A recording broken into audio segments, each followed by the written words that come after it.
MGTV, η ομογένεια κοντά σας.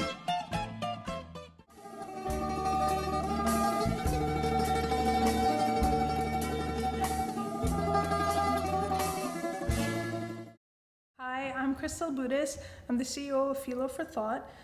We're a group that started in 2009. It was just me and a group of students who were trying to find resources on campus. And we would meet once a month and we would have like a little bit cafe and sit down and we would have the students talk to each other. The seniors would talk to the freshmen. And if there was something that neither one knew, I would jump in and say, why don't you talk to this person in this office or that person in that office? And so they started building their advisors and they started building the people who they knew to talk to, and they would lean on each other, which was a beautiful thing. One day, one of those students told me, you should do this professionally. And I said, it's okay, I'm good. But people kept coming back and saying, oh, go talk to Professor Salbudis. Oh, go talk to Professor Salbudis. So it became a thing. And then in 2014, we had enough people that we established ourselves as a 501c3 nonprofit. So it was like an educational, advisory, philanthropic activity. And it was very great because we went from being a group of 12 people who would meet downtown once a month to now we have a viewership of 173,000 viewers, which I'm very proud of. And I have a lot of collaborators, like all the young people who are here today and all the young people who are going to come tomorrow for the Expo. And I'm very proud of where we've come together. So basically, a lot of different organizations exist for different groups and different youth and different minority groups. But we want something that's like a professional connecting group for Hellenic young professionals so that they can meet with good opportunities, so they can meet with good mentors, and so they can see without really being maybe in the big spotlight, but just quietly. Siga siga, my mom would tell me, siga siga, and you would meet the people who you want to network with. That's good, very good. Hi, I'm Aaron Seeger. I'm the co-CEO and Chief of Production at the NY Side. It is an online news and multimedia publication that we started back in, I want to say February. We've been working with Christine for a couple months now, where she's nice enough to have a sponsor on our website, and I'm happy to be here. I'm Stefanos Papagiannakis. Thank you. I appreciate being here tonight. I'm the CFO of the NY Side, and we've been in collaborations with Philo4Thought for about 2 months now. We write articles for CUNY News, New York City News. Currently, we're targeting a lot of CUNY news articles in CUNY schools. That's where our main focus is in the future. And in the future, we hope to keep expanding, and views and likes on Facebook have been going up. So just following that direction. I'm Kyriakos Vourkakos. I'm president of the Hellenic Society at Columbia University. I stepped into this position last year to a club that was kind of dormant, for lack of a better term. And so I've been struggling along with the other board members to build up the club and make it prominent again as it once was on campus. This past summer, I kept getting Facebook messages from a Chris Salbudis. I had no idea who she was, and she kept messaging me. And so finally we met. We had been talking about meeting all summer, and we finally met and had coffee together. And since then, she's been nothing but the most help and the greatest blessing this club could have gotten, because she just has such a relentless personality to achieving a goal, and she's really helping us with that. So this is my way of paying back. Anthony Michaelidis from St. John's University and Department of Education, followed by a student panel from our team from the New York side, Hunter College CUNY, and also Kyriakos from the president of the Hellenic Association of Columbia University. Okay, and the moderator for the student panel is going to be Kostas Uranitsas, who's the former president of the National Hellenic Students Association. We're going to begin with the opening remarks, though. Okay, so Anthony. Hello, everybody. Good evening. On behalf of Philo4Thought, I would like to welcome everybody to the 2016 Hellenic Young Professionals. And here at the Stathakyon Center, Cultural Center, hosted here in Astoria. I want to tell you a little bit about myself and how I got involved with Philo4Thought. So Chris actually reached out to me because she found an article that I published on LinkedIn. And she reached out to me and she asked me if we could work together. And ever since, we've been working together for now over a year. We've been collaborating on projects, and currently I write articles and publish articles for Philo4Thought every other month. And so that's how we're staying in touch. But in addition to writing for this nonprofit, this phenomenal nonprofit organization which aims to help and enhance young Hellenic professionals' career, I also work for the New York City Department of Education. And in addition to that, I am also a college professor at St. John's University, even though I still look like I'm in college. Yeah. So back in and here's a little story. So back in 2013 is when I graduated from NYU, and I got my master's degree to become a school guidance counselor. And from 2013, from spring 2013 up until like the end, like towards winter, like December 2013, I was looking to become a guidance counselor within the DOE. But being a guidance counselor, I mean, there's what, 1 or 2 guidance counselors per school? So it makes it very competitive for young professionals such as myself to actually get a job as a guidance counselor. And that's frustrating.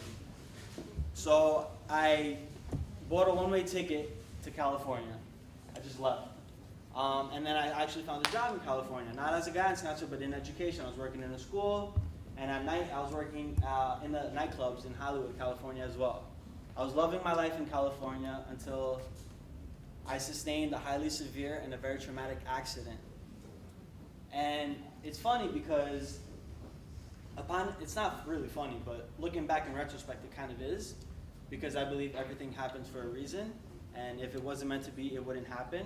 Every decision I've ever made in my life has brought me up to this moment right now, and so I do not regret anything. And on Father's Day, 2014, so I was still living in LA at this time, so June 2014 is when I sustained that highly severe and very traumatic accident. And it's funny how the accident brought me to where I am today and to who I am today. So it was Father's Day, and I ended up I was riding my motorcycle, actually, heading home from a father celebration on his very first Father's Day as a father.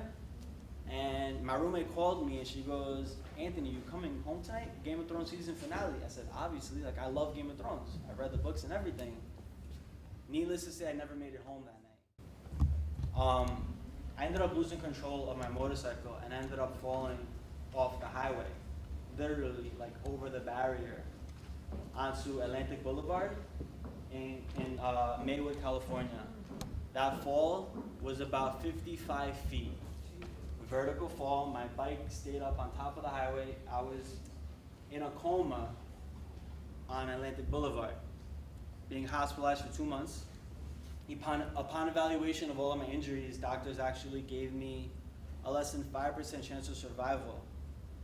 And to come back from odds like that, to be who I am today, to be where I am today, to be a college professor, to work for the New York City Department of Education, doing what I love, working with the population that I love to be working with, high school adolescents, I mean, I feel blessed. I can't complain. Like, life is way too good to complain. And I guess this mainly applies to the younger crowd in the back, but it depends what you want to do. So if it's athletics, if it's a particular sport, you find somebody in that sport and you shadow them, you ask them, "Hey, can you show me this?" If it's really that's the main idea. It's that it may be hard. There may be a lot of pressure to find like the best mentor, someone who's wow, I want to be that person. And how do I go about finding that person? But really, what's worked for me is that if I see someone doing really well in something that I want to do, for example, my chemistry lab TA, teacher assistant from freshman year, got into Harvard Medical School. So I messaged him on Facebook. I was like, "Congratulations, that's awesome. What'd you do? Can you please tell me everything you did?" So of course, study a lot. But then he put me in contact with someone who runs MCAT classes, and ever since then, everything's just changed. And I've been doing so much better, and this has just brought me to where I am now, and ready to take the test and ready to apply in the summer. So it's just taking the first step. When you see somebody do well, you admire it and you just ask them. It's as simple as that. Networking. Me personally, to be honest with you guys, I actually haven't really had any consistent mentors. With that being said, though, I do have a lot of idols, and just my personal philosophy is just making an impact in whatever industry you want to go into. So, you know, my idols range from Walt Disney to Muhammad Ali, even sports figures. You know, just people who have made a real impact in the industry in an original way by, you know, just by being great.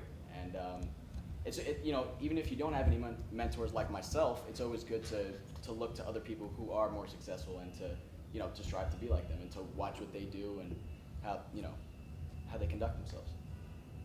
I think anyone can be a mentor at the end of the day. I think, you know, for me, my dad is a huge mentor. He taught me time management, critical thinking, observation, and analysis. But really the point is you want to surround yourself by people who are smarter than you. You want to be the dumbest person in the room because that forces you to learn. It forces you to become smarter. There's no other way. You're just forced to. You're having these conversations with more intelligent people. They're telling you their experiences. You're learning from their experiences. You're implementing it in your own life. So I think that's a huge part of finding a mentor. Just anyone who can who is better than you and can affect you in a better way. And I also want to add, they are mentors in their own rights because they're community leaders to our youth. The NY side is something that I looked at the first time I saw it. I just thought, oh my goodness, this is a game changer. This is it. In the CUNY system where people don't know which direction to go, you have the NY side.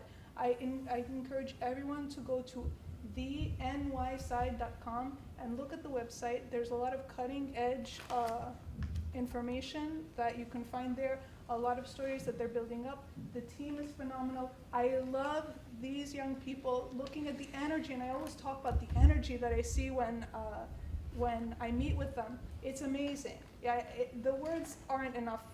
Any words I could say about it aren't enough because you have to see it for yourself, and you'll see just it's a game changer, and you'll understand.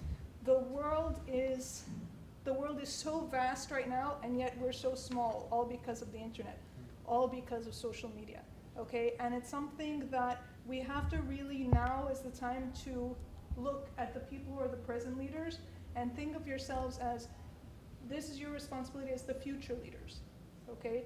To look and see what's going on now. How can you join into these organizations? How can you participate and help make it stronger, make it richer, build?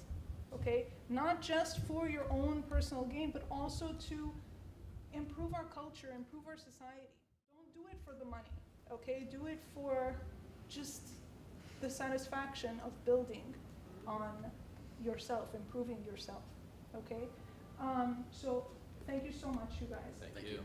Kostas Uranitsas also has built the National Hellenic Students Association to a level that everybody in the organization, including myself, always talks about. He's now former president, but he's the chair of the advisory board for the organization. And again, words aren't enough, okay? Words aren't enough. They're having a convention on the weekend of November 4th, and I encourage all of you to come. It's a nice Hellenic weekend in Boston this year, and every semester they host it in a different location. I encourage you please to go to nhsa.org and nhsaofamerica.org, and look at it. If you're a college student, if you have a college student in the house, if you are returning continuing ed, take a look at it, okay? Look at it. See what young people are doing today. They're coming from every direction.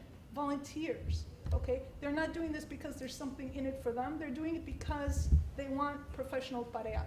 It's very, very important, okay? Kyriakos, I can't even tell you.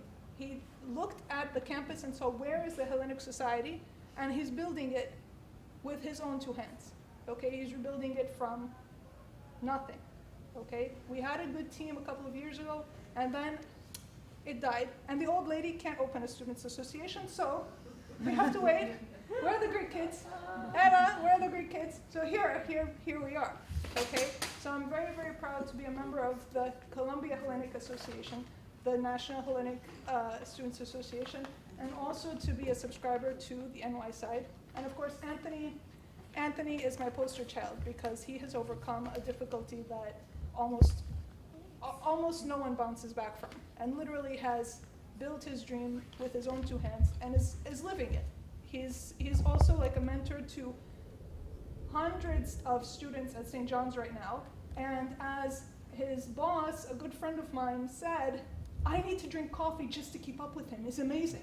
So really, this is us. This is who we are. This is the Hellenic community of New York, okay? And of North America, all right? So I encourage you all to really just join in and participate.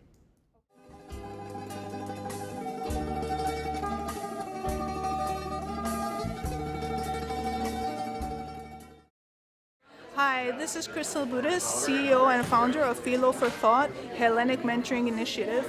We're here today at the Statakion Center, the Federation of Hellenic Societies for Greater New York. Today we're continuing with our two-day Career Expo, the 2016 Hellenic Young Professionals Career Expo. We're here at the Statakion Center in Astoria, New York, and as you can see behind me, we have many people from different organizations, from recruiting industries, from career advisement professionals, from national and local Hellenic business and professional development services. Also, we're expecting soon the Sons of Pericles and Maids of Athena to come. We also have financial advisement and technical advisement services, professionals to help get you to the next level with your financial planning for your business or for your career or for your academics, and also technical if you're doing blogs or if you're doing websites and you're trying to get to the next level of that. Finally, we also have Cathedral Connect, who is coming to do our annual clothing drive, which we used to do a small-scale clothing drive ourselves, but now Cathedral Connect, the young professional group from the Holy Trinity Cathedral, is coming today, and they're going to be taking charge of the clothing drive. Okay, we have two guest speakers today who are amazing. The first is Tamika Kompolidis, who's a professor of communications at the University of Kentucky and also the marketing specialist for the National Hellenic Students Association. She's really remarkable, and I'm looking forward to sharing her talk with you all today. And then also we have Tavia Sharp. Tavia is a professor of communications, of business communications at Drexel University in Philadelphia, and also is the CEO and founder of Styled Sharp, which is a men's accessory and personalized styling industry. So she is going to be here also to talk about professional attire, what to wear for different situations. Okay. Also, we have several young professionals scattered throughout today, so keep an eye out because we have amazing people here all over. Thank you. In November 2014, Chrysoulas Avoudas, CEO of the nonprofit organization Philo4Thought, actually found an article that I published on LinkedIn, and she reached out to me through LinkedIn, and ever since we've been collaborating. I've been writing now for Philo4Thought every other month since February of this year, and we've been working on numerous projects. We've been to Columbia University, the Hellenic Society, of course, and we have a lot of things planned for the future. So I'm excited to be a part of Philo4Thought, and I thank you for this opportunity. So in 2011, I graduated with a bachelor's degree from St. John's University, but also for my undergraduate studies, I went to the University of Hawaii at Manoa. I also took two summer classes on two separate summers at Queens College, and then after 2011, I attended NYU for my master's degree, where I graduated in 2013. In the fall of 2013 is when I began to look for positions to be a guidance counselor, but no opportunities presented themselves to me. So that is when I took my chances in California, and that's when I bought a one-way ticket in California. Then in June 2014 is when I sustained a highly severe and a very traumatic accident, to which doctors at the time of my initial hospitalization gave me a less than 5% chance of survival. And to come back from odds like that to now being a college professor and an educator for the New York City Department of Education, I am blessed. So I wanted to thank Chris because I've been with her now for about a year, and we have a lot of good things planned ahead. For Philo4Thought is an educational nonprofit organization which aims to help young professionals advance themselves in their careers by taking advantage of all of these networking opportunities that are available to them. So being here today, I think, is an opportunity that I had to take advantage of. Hi, I'm Tamika Tompolitis, and I'm from Lexington, Kentucky. I teach at the University of Kentucky. I teach public speaking, interpersonal communication, and what I'm doing is I'm going to be informing the students today on how to have a positive professional identity. A lot of that includes communication, good verbal communication, good nonverbal communication with your body. So I'm basically representing what I teach to my students in Kentucky and the importance of monitoring what you are doing, what you're saying, so that way the people who you are talking to know exactly who you are as well. My name is Kostas Soranitsas from the National Hellenic Student Association. I serve as the chairman of the organization, and today I'm here representing not only Philo4Thought but the National Hellenic Student Association and our collaboration between the two organizations. And we're very excited to be here and support the cause. Professor Tamika Tompolitis, who is a professor of communications at the University of Kentucky, and she has taken her time and effort to be with us today. Please give a round of applause and welcome her. But when we look at nonverbal communication, a lot of people may remember, yes, have a firm handshake, have good eye contact, but it's actually something that not a lot of people really stress about. And in fact, a lot of research studies have found that nonverbal communication consists of 65% of whatever it is that you are communicating. This is from communication scholars DeVito and Verdeber, who actually researched to see how much does the verbal communication context really matter when you are communicating to someone and when you are trying to give a positive image about yourself.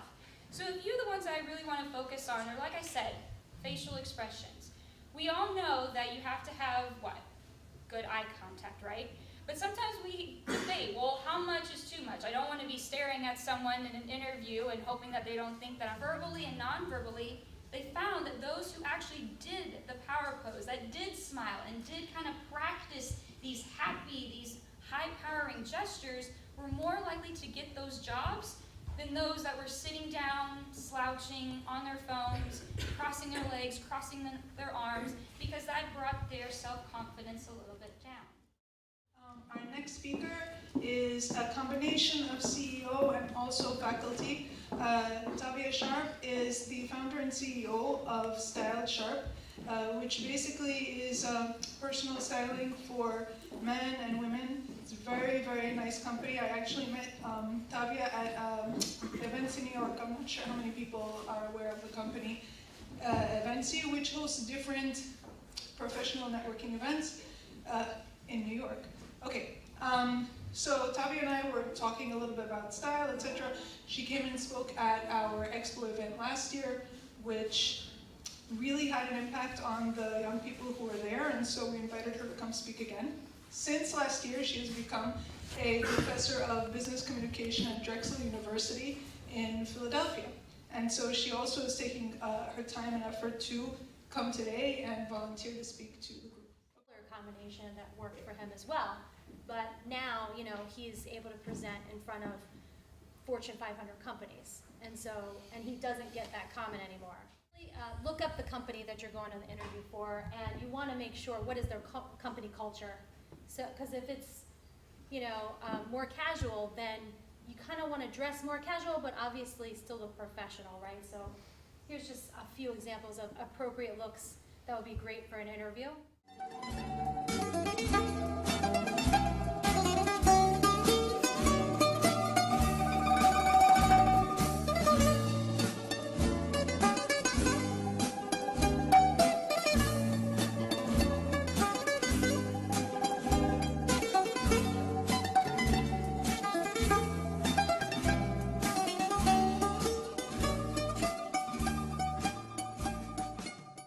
MGTV USA. Οι δραστηριότητες της ελληνοαμερικανικής κοινότητας με βίντεο και πλήρες ρεπορτάζ.